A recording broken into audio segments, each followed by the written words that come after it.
Well, I'm sure Dr. Watson's ready for us. Let's go in and join him, shall we? Come in. Good evening, Mr. Bartell. Evening, Doctor. Quiet, Willie. Quiet, Monty. Lie down. The dogs seem very pleased with themselves tonight. Did they have a good day? Yes, the three of us did, my boy. Go on, run off out in the patio. I took a 7-iron and some old golf balls on the beach this afternoon. I improved my game, I think, and the dogs had a great time chasing the golf balls. On the way home, the little rascals had a furious battle with an elderly pelican, so their day was complete. I'll have to join you on one of your afternoon strolls, Doctor. You and the dogs seem to have so much fun. Oh, I'll be glad of your company, Mr. Bartell. Well, draw up your usual chair, and I'll get on with tonight's Sherlock Holmes adventure. From the hint you gave us last week, I guess a Frenchman played a prominent part in the story? Yes, indeed he did, Mr. Bartell. His name was Francois Lavillard, and he was a detective of some note in his own country. The time my story begins, it was in 1889, to be exact. Lavillard had come over to London to discuss with Holmes the difficulties of translating some of his monographs into the French language. At this particular time, I was in the early days of my marriage, Mr. Bartell, and this fact, combined with a busy practice, meant that I saw very little of my old friend. He must have missed you, Doctor. Oh, he did. Well, of course, he'd never admit the fact, but to get on with my story. One cloudless June afternoon, I found myself in the neighborhood of Baker Street, and I couldn't resist paying a visit to Holmes. Mrs. Hudson was out, but having retained my old latchkey, I let myself in and mounted the familiar stairs. It gave me a strange feeling as I raised my hand to knock on what once had been my own living room door. Come in. Oh, hello, Holmes. Monsieur Holmes. Oh, I beg your pardon. I didn't know you were... Watson, my dear fellow. How very nice to see you again. It's great to see you, Holmes. I'm sorry I interrupted you. No. I didn't know that you had company. Not at all, my dear fellow. We're delighted, aren't we, Lavillard? Watson, oui. this is Monsieur Lavillard. Well, how do you do, sir? How do you do? Enchanté, monsieur. I have often wished to meet the so charming Dr. Watson. Holmes has told me a great deal about you. Oh, it's very nice of you, sir. That age suits you, Watson. You look splendid, old fellow. Gained a little weight, haven't you? Oh, yes, a few pounds, I Here mean. it comes, you. Sit down, won't you? You sure that I'm not interrupting you in some important discussion? Oh, no. Oh, no, mon cher docteur.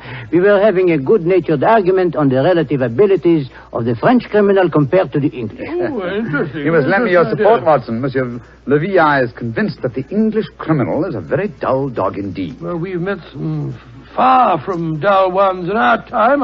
I assure you, Monsieur Lavillard. The exceptions rather than the rule, I fear, mon cher docteur. You're stubborn, aren't you, Lavillard? Believe me, my dear friend, that I will yield to no one in my admiration of your knowledge and skill. That is why I wish I could persuade you to practice in Paris.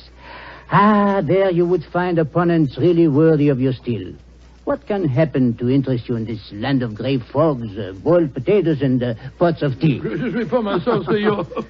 You're not very flattering. Oh, don't be so insular, Watson. Oh, I meant no offense, my friend. Well, you say that the English criminal is dull. Well, perhaps if you were to read a published story of mine called A Study in Scarlet, you'd think differently. It tells of a very exciting adventure that Holmes and I had.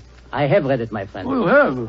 An extremely gripping story, but surely you will admit that the crime was essentially of American origin. He's right, Watson. He's perfectly right, dear me. What can I do to vindicate the dishonor of the London criminal? Let me see. Oh, yes, of course. A copy of today's Times. That's fine.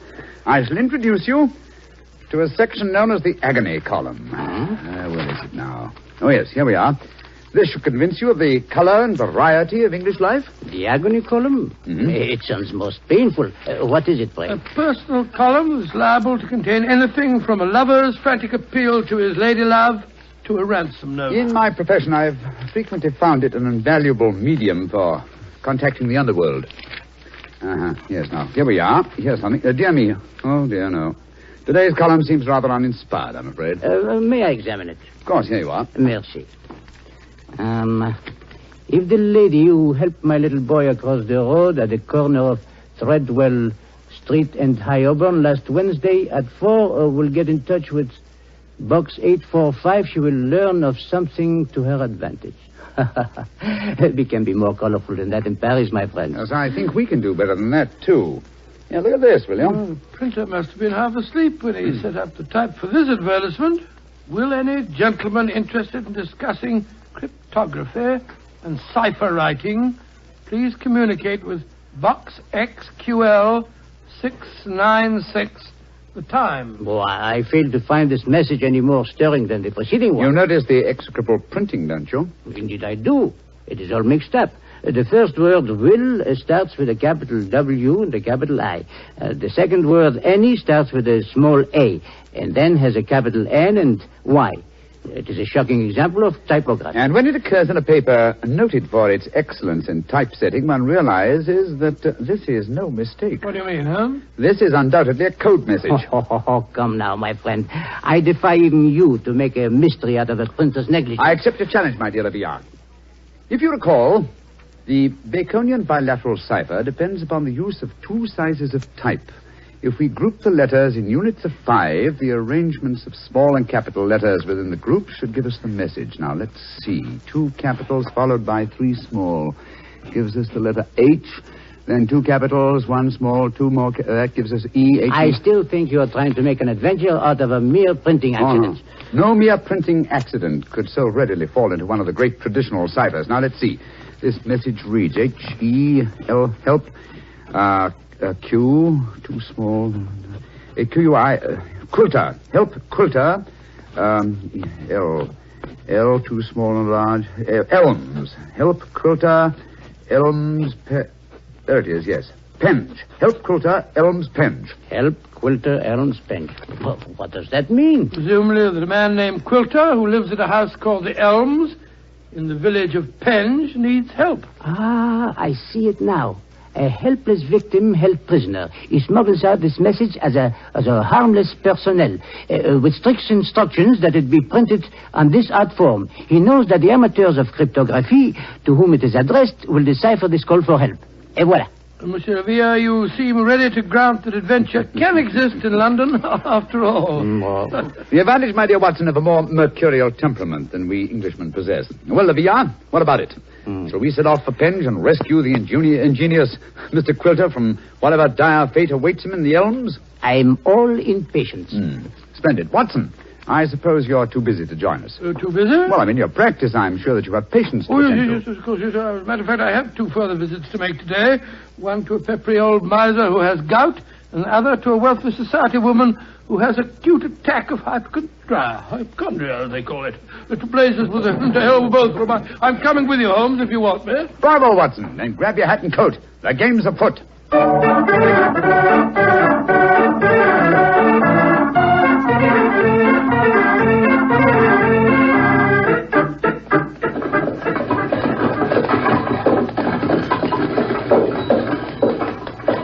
Here you are, gents. The Helms Penge. Nice afternoon for a drive, wasn't it? Afraid it'll cost you 15 bob, though. There's a sovereign for you. You can keep the change. Blimey, thank you, Governor. Top of the evening to you, gents.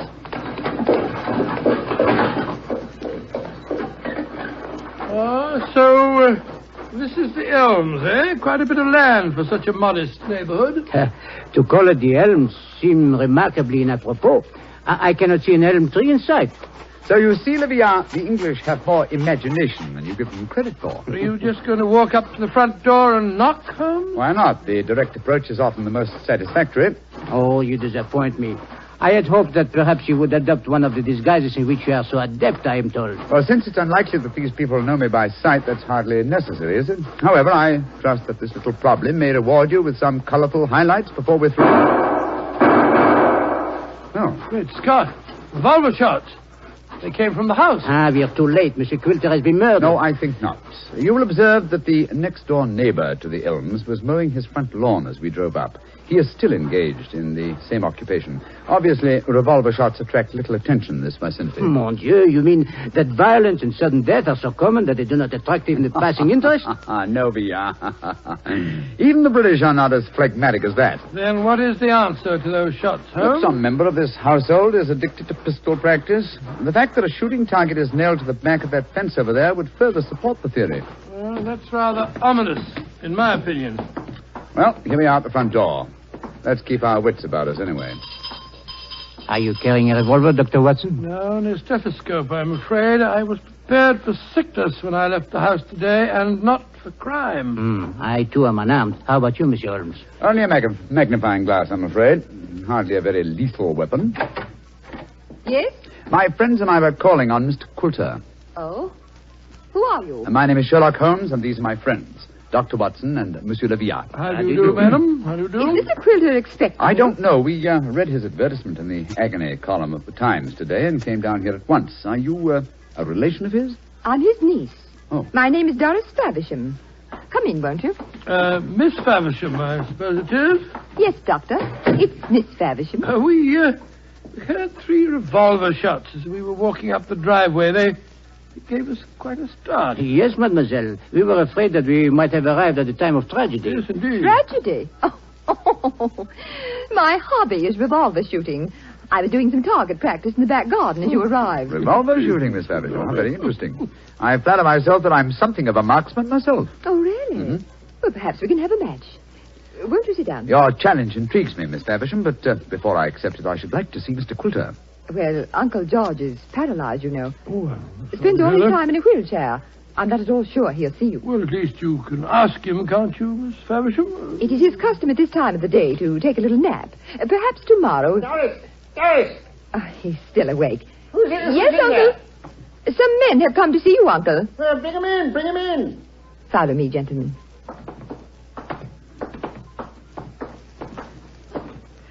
Uncle, this is Mr. Sherlock Holmes, Dr. Watson, and Monsieur Leviat. and Monsieur Leviat. How do you How do, do you sir? do, sir? How do you do? Sherlock Holmes, eh? It took you long enough to decipher my message and get here, didn't it? Your brother's a much faster worker, isn't he? Oh, what makes you say that, Mr. Quilter? Received this telegram from him at 11 o'clock this morning. Read it for yourself. Oh, well, what's it say, huh? Suggest you consult my brother Sherlock, and it's signed Mycroft Holmes. Yes, Mr. Quilter, my brother is a much faster worker. Or shall we say that he suffers from the unfortunate habit of early rising. He undoubtedly read the agony column 3 hours before I did today. Don't know about that, but I've been expecting you all day. I imagine you know why I inserted that advertisement. Well, I had the impression that you were under some form of restraint, that you were in need of a rescue party, as it were. Rubbish. My advertisement was a piece of subtle bait. The only person that could decipher the message would obviously be someone who knew the Baconian Cipher. Very logical deduction, Mr. Quilter. You see, I'm convinced, as any sensible man should be, that the so-called Shakespearean plays were written by Sir Francis Bacon. Oh, I see. But I felt that it needed a clever man to prove the fact. Mm-hmm. I was sure that anyone who was able to decipher my message was the man I needed. And what will it take, Mr. Holmes, to do the job? I'm a rich man. Name your fee. You mean to say that you inveigled Mr. Holmes down here just to do some research on the origin of Shakespeare's work? Oh, you needn't look so shocked, Dr. Watson. My uncle has offered to pay him a handsome fee. Well, what do you say, Mr. Sherlock Holmes? An interesting subject for research. I'll concede that Ignatius Donnelly and others have proved almost beyond doubt that William Shakespeare of Stratford-on-Avon did not write the plays, but I greatly doubt that Lord Bacon did. I may devote my leisure and later years to some investigation on the subject, but in the meanwhile, Mr. Quilter, I'm afraid I'm much too busy to undertake such an assignment. Please yourself. Show the gentleman out, Doris. Goodbye, sir. Good day, sir. Too bad you had this long drive down here for nothing, Yes, gentlemen. I'm afraid I quite agree on it. It would seem to me that your uncle has a distinct talent for practical joking, mademoiselle. Uncle? Oh, Uncle never made a joke in his life. Mr. Holmes, now that you're here, perhaps you'd like to indulge in a little shooting match. Thank you, Miss Faversham, but as I told your uncle, I'm a busy man. Good evening to you. Goodbye, gentlemen. Goodbye. Holmes, old fellow, you're losing your touch. You'd never made a blunder like this if I'd still been with you. It is comforting for an aspiring detective like myself to know that the great Sherlock Holmes is fallible. Yes, indeed. Then am I to assume that I must continue the case alone? What do you mean continue the case? There isn't one. Quilter's in no danger. He's in desperate danger. What? I'm only afraid I may be too late to save him. But we have just spoken to the man. Oh, no. Did neither of you notice the traces of fresh loam on the boots of that supposedly paralyzed man? Gentlemen, I fear the agony column has led us to murder.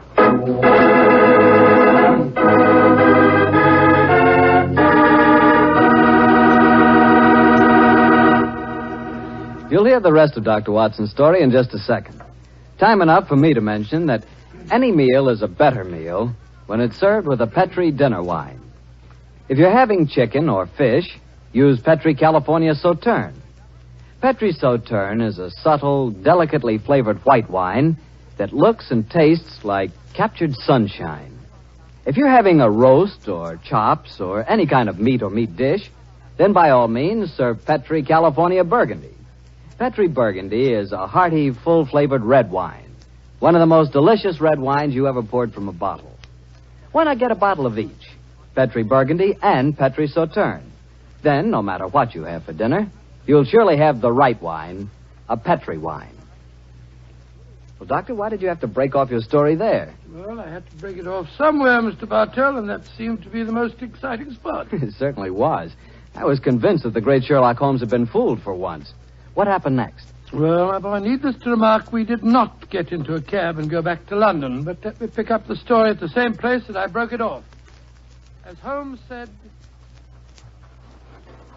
Gentlemen, I fear the agony column has led us to murder. Murder? There was fresh earth on the soles of his boots, you say? Distinct traces, proving that the man in the wheelchair was not paralyzed. And that man, whoever he is, was impersonating Quilter to put us off the track.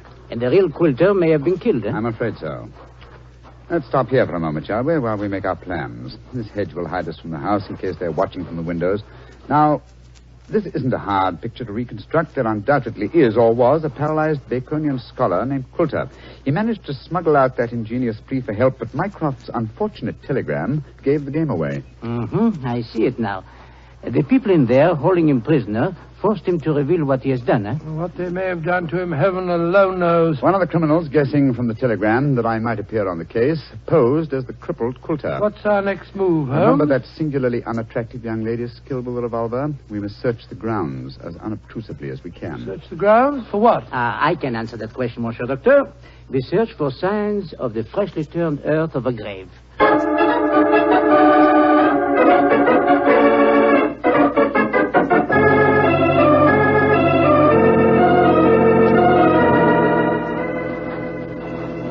We didn't find any traces of the poor devil's corpse, thank heaven. No. A great disappointment. Dear me, you're very bloodthirsty, Livia. Hello. Look at the old fellow trimming the hedge over there. Must be the gardener. Let's have a chat with him, shall we? May be able to give us some information. Good evening to you. Evening to you, gentlemen. Really? You work for Mr. Quilter? That I do, sir. That I do. Very fine work, too. I've seldom seen a better-kept garden. I thank you, sir. I do pride myself in my work. I wonder if you can help me. Be glad to if I can, sir. Did you see a telegraph boy deliver a message here this morning? That I did, sir. The boy came here about 10 o'clock this morning. I was clipping the front edge at the time. And you've been working here ever since? Yes, sir. Brought my lunch with me today and ate it in the garden. Has anyone entered or left the house since that telegram was delivered? No, sir. No one except yourself. I see. I suppose you occasionally run errands for Mr. Quilter? Not much these days, sir. The poor old gentleman keeps his chair in the house pretty much all the time, sir. I did run a message for him yesterday, though. Oh, you did? Where to? Well, sir, I was pruning the rose bushes under his study windows when the window opens and his hand comes out with a message. He told me to take it to the village office of the Times and to tell him to print it just the way it was. He looked kind of worried when he gave me the message, and he whispered to me, just as if he was afraid in his own house. I'm much obliged to you. Here's 5 shillings for your trouble. Oh, thank you, sir. Much obliged to you, I'm sure. Good evening. Good evening to you, gentlemen. Oh, so that's how the message was smuggled out. And no one has come to the house or left it since that telegram was delivered. Therefore, Quilter or his body must still be inside that house. We are going to search the house? Yes, we are. But we're not armed, and they certainly are. They probably won't even let us in. Yes, they will. We have an infallible key to entry, a woman's vanity. Come on.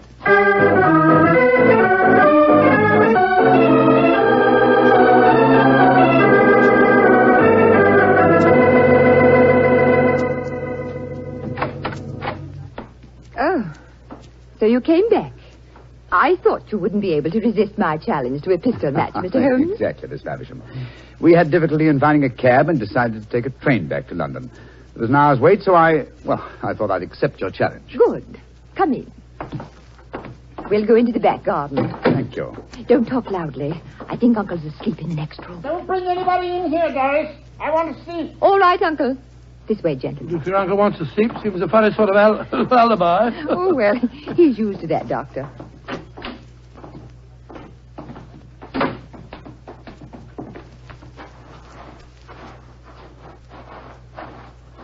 Here we are. This is a 50-yard range, Mr. Holmes. 3 shots. Best aggregate score wins. How much do you want to bet? You name the stake. Name the stakes, Miss Faversham. A sovereign? Certainly. You take the first 3 shots? Very well. I must just check that it's loaded. Yes, 6 bullets. All right, here I go.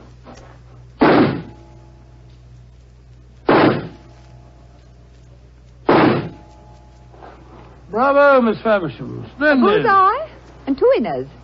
I can do better. Your turn, Mr. Holmes. Doris, who are these men?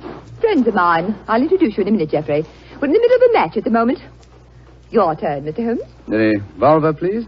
Here you are. Thank you. You're sure you know how to handle a revolver? Oh, quite sure, thanks. And why are you pointing it at me? Because I want you to raise your hands above your head. You too, whatever your name is. Doris, who are these men? Put up your hands. I shan't hesitate to shoot, I assure you. Come on. That's it. What in heaven's name do you think you're up to? Finding out what became of the real Mr. Quilter. Search the man, Watson. Right you are, Holmes. Pierre, go to the house, will you, and search it. Yes, but of course. Hello, this man had a revolver on his hip. Keep him covered with it. Here, stand still, you. Now, sir, who are you? From your resemblance to the man in the wheelchair that we saw earlier, I should say that you're a member of the same family. We're both relatives of Mr. Quilter. That's right. My name's Davies. I'm from the Australian branch of the family. Relatives, yes. And doubtless you stood to inherit his estate in the event of Quilter's death. You moved in on this defenseless old man, terrorized him, lived off him, and finally found it necessary to destroy him. You're talking absolute rubbish. You're telling the truth and you know it. I can tell by your expressions. Move back into the house, both of you. Come on. And keep your hands raised. All right, that's it. Come on. Lead the way into the study. The man posing as Mr. Quilter is still there. We heard him call out as we came in. Yes, we might as well confront the 3 of them together. Yes, he's still seated in the chair. He seems to be asleep. Leah! Did you find anything? Not a trace of the missing men, Monsieur Holmes. Davis, what did you do with Mr. Quilter? I didn't do anything with him. Of course not. He's sitting there in that chair. It's no good lying to us. We know that man's an imposter. This is a fantastic situation. Nobody has left this house since the telegram arrived, and nobody has come to it, and yet Mr. Quilter has vanished. Good Lord, how can he sleep through all this talk? You'd think he'd been drugged. Sophia! We're idiots! You are unquestionably the most promising detective in France, and some people have been kind enough to grant me a similar status in England, and yet my old friend Watson has just solved the case. Oh, well, it was nothing. I was just too happy to... What? Solved it? Well, how? Listen to the breathing of that man in the chair. What? He's been drugged. There sits the real Mr. Quilter, the persecuted victim who sent a cipher message for help. The man we spoke to earlier. Was you, Mr. Davies, impersonating Quilter. After you'd received us, you took off your disguise, adopted an Australian accent, and then hid your drug victim by placing him in his own wheelchair, knowing that would be the last place we'd look for him. And they would have kept him here until we had gone and then murdered him. What a devilish plot. Well, what have you got to say for yourselves? It was Geoffrey's idea, not mine. I didn't have anything to do with it. That's a dirty lie. You were in this as much as I am. Oh, this is splendid, simply splendid. Please continue the argument. It'll make interesting evidence in court. You can't take us into court. Of course you can't. What's the charge? Quilter's still alive, isn't he? When Mr. Quilter revives under Dr. Watson's ministrations, you will be charged, I have no doubt, with attempted murder, abduction, sequestration, duress, and probably several other counts. Monsieur Villard, if you will find us a cab, we'll take these miscreants to Scotland Yard. Our work is done.